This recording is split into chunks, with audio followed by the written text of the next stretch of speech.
So I've got to tell you right off the top, a lot to talk about today. We're going to open up. We're going to spend a few minutes. They had a debate among the socialist candidates for president last night on CNN, and Jorge Ramos, a moderator, asked a few questions. As Rush Limbaugh always calls it jokingly, random acts of journalism. Questions that embarrassed the woman called by the media the front runner. Yes, the front runner, Hillary Clinton. I want to talk about that in just a couple of minutes, but some of the other things that we're going to be talking about this morning. Hey, just quickly, there is an update going on right now. North Korea has fired two missiles, test missiles, and they fired those into the ocean. Maybe that's as far as they can actually go, and they've been giving us a bunch of baloney all along. Did you know that the Russians have said that they will step in and invade North Korea if North Korea keeps this game up? Vladimir Putin and the Russians once again doing the jobs that Americans won't do. Some of the other things we have coming up today, I believe Ken Menzel will be joining us in a few minutes from the Twin Falls County Sheriff's Department. Speaking of the Sheriff's Department, there are two men, of course, who are seeking the Republican nomination for sheriff. Of course, the incumbent, Tom Carter, and his opponent is going to be joining us. Cliff Katona is going to join us tomorrow on the program for a few minutes and outline why he believes that he should be your next sheriff in Twin Falls County. So that's a little bit of what's ahead in the next 24 hours, but some of the other things that we've got slated for today as well. We had a couple of folks yesterday who wanted to talk about that school bond issue in Cassia County. We will get to that a little bit later in the program today. I have some thoughts on that, and since we have a little bit more running room today on that topic, we'll be getting to that likely in the next half hour of the program. So if you're still around and your telephone is nearby in the 8:30 to 9 o'clock stretch there, perhaps you'll be able to give us a shout, and we can have a discussion about that. I also have a couple of other topics, too, we'll be getting to. If I get a chance to talk about this, for those people out there who feel that if you're a Christian that you're being oppressed in the United States, and I think you are, I think that there's definitely evidence of that, that government has grown very hostile to Christians over the last, just not even a generation, maybe just over the last decade. Around the world, though, it is far, far worse, and there is currently an effort going on being spearheaded by one of my true heroes, true American hero, but also a hero in faith, Franklin Graham. And we'll share some of that with you if we get a chance to a little bit later in the program. But first, Democrats gathered on a stage last night on CNN, of all places, the Clinton News Network. Bernie Sanders should know going in with a name like that it's not going to go well for him. But we have a little bit of some of the discussion last night. I want you to hear this. As I said just a couple of minutes ago, Rush Limbaugh would call a question like this a random act of journalism coming from any liberal reporter. And Jorge Ramos, the reporter who happened to be an atheist, liberal, a fellow who has fathered children from a lot of different women he's not married to, just your typical liberal in America, asking some questions of Hillary Clinton. And I'll tell you what, he got right to the point, and she may be facing a lot more of these questions, but the crowd. He asked her a question, a tough question, and he got booed by the crowd at the event. In other words, Democrats, see no evil, hear no evil, speak no evil. On the night of the attacks in Benghazi, you sent an email to your daughter, Chelsea, saying that Al-Qaeda-like group was responsible for the killing of the Americans. However, some of the families claim that you lied to them. Here's Pat Smith, the Mother Information Officer, Shan Smith. Let's listen.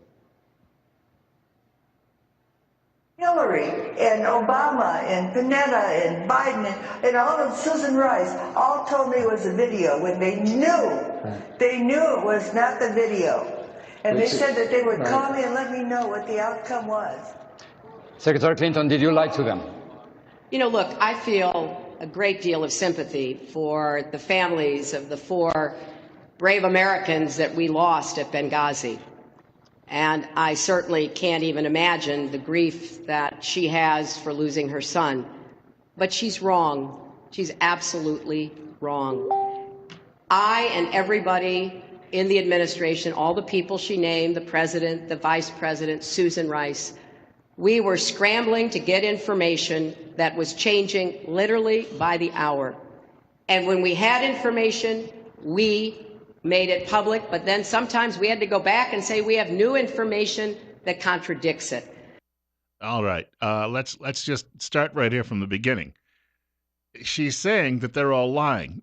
she's not quite saying that. She's dancing around it. But you have these four families. And once again, she expects you to believe, because the families all said at the time that they were told it was the video. She expects you to believe that all four families met somewhere. I guess they all, bought expensive airplane tickets, flew to some resort, and sat down and confabbed on the beach and said, we're all going to claim Hillary lied so that we can get her and ensure that a Republican is president. On the other hand, their children, the four children who were killed, and I say they were adults, but they were children to these mom and dads who lost them, died very heroic deaths. Now, the funny thing is that your children don't normally fall too far from the tree. That is, the apple doesn't fall too far from the tree. So if you raise heroic, decent, honest children, that's likely because you as a parent are decent, heroic, and honest. Hillary Clinton is saying that all four of these people, sets of parents, are lying. All four sets of families are lying. No, it never happened. It simply didn't happen. Well, we all heard the video story, repeated ad nauseum in media up until Election Day 4 years ago, so that they could carry Barack Obama across the finish line, because anything else would have been incredibly embarrassing for them. But did you hear the Democrats booing this? They don't want this to come to light. You know why they don't want it to come to light? Because they know how damaging it could be. And if you're a flaming liberal in this country or a Marxist-Leninist, what is the difference really among most of these people? The ends justify the means. And the big lie right now is what they'd like to continue carrying forward. No matter how abominable it is that they lied about the deaths of these four men who they didn't bother to rescue. So Ramos wasn't done. He is continuing his random acts of journalism while he is hosting or moderating the CNN debate. And he had questions for her about her personal or private email server while she was Secretary of State, as well as her classified emails. Who gave you permission to cooperate? Was it President Obama? There was no permission to be asked. It had been done by my predecessors. It was permitted. I didn't have to ask anyone. If you get indicted, would you drop out? Oh, for goodness, that is not going to happen. I'm not even answering that question. How dare you? Off with your head. If you get indicted, will you drop out of the race? Wonderful. Absolutely love it. I didn't expect it out of this guy, but he did. He asked some questions that even some people over at Fox didn't ask the other night, and he got right to the jugular on this one and brought that up. And she says, oh, that's a ridiculous question. Don't you know who I am? Simply have to answer no questions like that, especially from some sort of Latin-tinged talker like you. Oh, excuse me, I didn't really say that. I'd like all of your votes. It's 8:14. Bill Colley with you on Top Story on News Radio 1310, KLIX, and newsradio1310.com. And thank you for joining us this morning. If you have a question or comment for our program, telephone number is 736-0300, 736-0300. Even Pravda on the Potomac, the Washington Post, reported the other day that Hillary Clinton was sending many of those emails herself, marking them as classified. So, all of this is unraveling. How many more people need convincing that she's just standing there on stage and just telling the lie, hoping that if you keep telling the lie, that it will become the truth? Well, clearly among all of those people, the women in comfortable shoes who are sitting out in the audience booing him and cheering her, they don't care. They all think they're going to be able to go to the White House, sleep in the Lincoln bedroom, and have her babies. Meanwhile, Bernie Sanders, her opponent, who won the state of Michigan in a primary the other day, and yet she walked away with more delegates in the rigged, well, there's no democracy in the Democrat Party. Bernie Sanders is telling CNN and Ramos that we need more socialist voters in the USA, and really, he says, by any means necessary. Immigration reform is a very hot debate. It's divided the country. But I would hope very much that as we have that debate, we do not, as Donald Trump and others have done, resort to racism and xenophobia and bigotry. Ooh. I happen to agree with President Obama on many, many issues. I think he's done a great job as President of the United States. He is wrong on this issue of deportation. I disagree with him on that. So to answer your question, no, I will not deport children from the United States of America. And can you promise not to deport immigrants who don't have a criminal record? I can make that promise. How about the guy in Missouri? He obviously now has a criminal record. He killed 5 people. Was it 5 people in Kansas and Missouri? Maybe 6? Yeah. Once deported illegal immigrant. How about him? Should he be? The question really for all of these Democrats and all of you liberals out there who quietly listen to the program and won't admit it happens to be this. What other criminals should we let get away? Well, what other criminals should we let roam the streets? Should we allow bank robbers, just call them undocumented withdrawals, and let them roam the streets after they knock over banks? Should we allow drug dealers to keep, selling their goods at their undocumented pharmacies? Should we allow people who go around killing their neighbors, just saying that, well, they were undocumented target shooting? How many more of these people should be allowed to roam the streets? I guess if they vote for Democrats, all of them, right? That's how this works. Don't you people have any respect for the law? Other than the notion when you get up in the morning, it's what you believe it is for that day, and you make it up as you go along. What a dangerous, nefarious, scurrilous gang this Democrat Party happens to be. And anybody who is a member of it, first of all, if you back a party that kills little babies in their mother's wombs, you're going straight to hell. Number one, let's get that right at the top. But all of these other things, you are party to homicides. You are party to dope dealing. You are party, as even Donald Trump said, to rapes. Because when Trump said that, he said, not all, some. One means some. And every week we see another one of these just god-awful crimes being committed, and the Democrats just go whistling by and pretend nothing happened. As long as that criminal can show up on Election Day and put them over the top so they can get a little bit more free welfare down the road, paid for by you, of course, not free on your end, then the Democrats are okay with that because it will perpetuate them in power.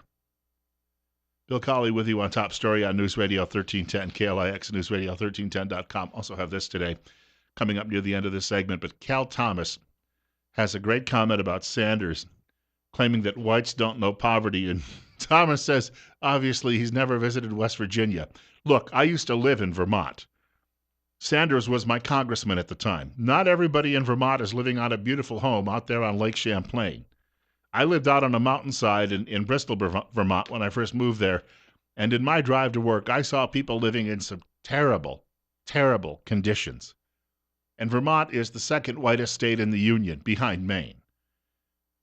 So when he makes that claim that white people don't know poverty, clearly Bernie Sanders, sitting up there sipping champagne with all of his liberal socialist buddies from the Vermont University, or University of Vermont that is trying to sell you a bill of goods on that as well. 20 minutes after 8 o'clock. Bill Colley with you on Top Story on News Radio 1310, KLIX, and newsradio1310.com. It's 51.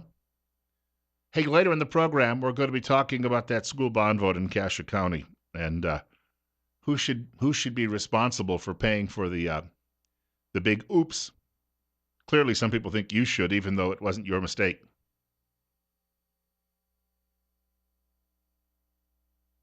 I was referencing that column by Cal Thomas. I got to share a couple of things that he said in it about poverty in white America. But first, of course, we've been telling you about Dream Room Design, which, gosh, they do lots of different work. They can refurbish a basement, a rec room, but they're doing a lot of what you call the sunrooms right now because people are gearing up for much sunnier weather all right, maybe not in the next week, but we are headed towards sunnier and warmer weather. Benefits to sunrooms. Enjoy your deck or patio with no bees, mosquitoes, wind, dust, and blowing rain and snow, and you have that usable space year-round. And, of course, you can have windows that open and close, and that means, of course, on some of those days when you don't want a dust storm inside, you keep the window closed, but on other days you pop it open. Each room is designed and engineered for your specific conditions. Dream Room Design specializes in building sunrooms, patio enclosures with many different styles to choose from. And Dream Room Design sunrooms can have glass or solid roofs or a combination of both. Dream Room Design can even enclose an existing covered deck or patio, converting it into a beautiful enclosed sunroom.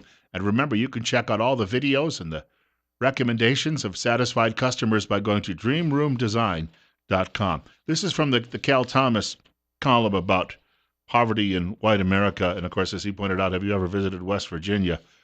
Have you ever just visited Shoshone, Idaho? I mean, for crying out loud, Bernie Sanders would have no idea of the conditions people are living in some towns. He says, what do this is Thomas, I know, a prosperous white guy, know about poverty? He said, in 1965, I was a private first class in the U.S. Army working at Armed Forces Radio in New York City for the astronomical wage of $99 a month. All of us enlisted men had a second job to make ends meet. Mine was an engineer at WOR-TV. Thomas says, I had no car. The subway was 10 cents, soon to jump to 15 cents. I had no savings, and as one payday approached, I had only a dime in my pocket for a one-way trip to work. Had the paycheck not arrived, I had no idea how to get home to our little apartment in Elmhurst, Queens, he writes. Hitchhiking in New York City wasn't an option. He said, what I did have was incentive. I did not accept my poverty status as the final verdict on a young life. And he drew himself up by his bootstraps. 826, Bill Colley with you on Top Story on News Radio 1310 KLIX and newsradio1310.com. 736-0300 or my email address. That's bill.colley@townsquaremedia.com, bill.colley@townsquaremedia.com. We have a caller with us. You're on KLIX. Yeah, good morning, Bill. I had to call in and thank you for what you just stated about abortion. My question is, why aren't we hearing that scream from the pulpit just like you said it there? Part of that reason is, of course, a lot of preachers are worried about bringing it up because they'll be accused of being political and they could lose tax-exempt status. But I think if you can justify it by your faith, I don't think you have to worry about the politics. Yeah, absolutely. And Thank you anyway, Bill. Hey, thank you. Too many preachers, I think, also are worried about offending somebody. I know this is quite true in my church. I remember one time going to a Roman Catholic mass in a small town in the Finger Lakes in upstate New York, and there was a priest, Father Tom. I can still remember his speaking voice. I am glad you are all here today, and we would like you to renew your faith. If you would like to join a renewal group, call the parish office on Monday, and then you can sign up for a renewal group and renew your faith. So one day, he's just getting into his homily. There's a difference between a homily and a sermon being much more official. But he's getting into his homily, and he says, if you'd like a clarification on the church's position on abortion, there is an insert in the bulletin which you can pick up on the way out of church. Coffee and donuts will be served in the basement after Mass. Let's compress that a little bit, but that's how he did the job. In a very wealthy parish, he didn't want to offend anyone out there because they gave him a golf membership, and he got to hang out at the country club with all the swells. It made him feel really, really good and important. And so I picked up the bulletin on the way out of the church, and I'm walking out, and I open it, and there's no insert in it. So even that was a failure. Because somebody might not come back. Somebody might not like it. So so you know what? Let's all have brunch, and we'll have a really, really good time. It's no different than St. Jerome out in Jerome, where they were bragging in a story, what was it, in the National Catholic Register? Was that it? They were bragging about the fact that they had a big Valentine's dance, and that they didn't have any problems with the same-sex couples who came, and that they also help with their phone tree and their text messaging. Whenever ICE is in the neighborhood, they go around telling everybody, psst, hide. Here's how you break the law. Yes, I, as your parish priest, would like to tell you that when we break the law here at the Roman Catholic Church, we do it right. So this is why you don't hear anything from a great many people, and I'm not just picking on my church. I'll tell you what, you go to Presbyterian USA, you go to the Episcopal Church, oh, you wouldn't even think they're Christian in many cases if you... What is this?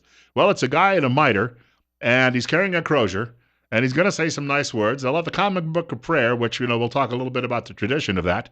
And then we'll talk about how Johnny and Jimmy can get married and invite you all to the ceremony next week so that we can sanctify it in the Lord's eyes. 8:30, Bill Colley with you on Top Story on News Radio 1310 KLIX and newsradio1310.com. It's 52. Oh, I'm going to hear about some of this. I know.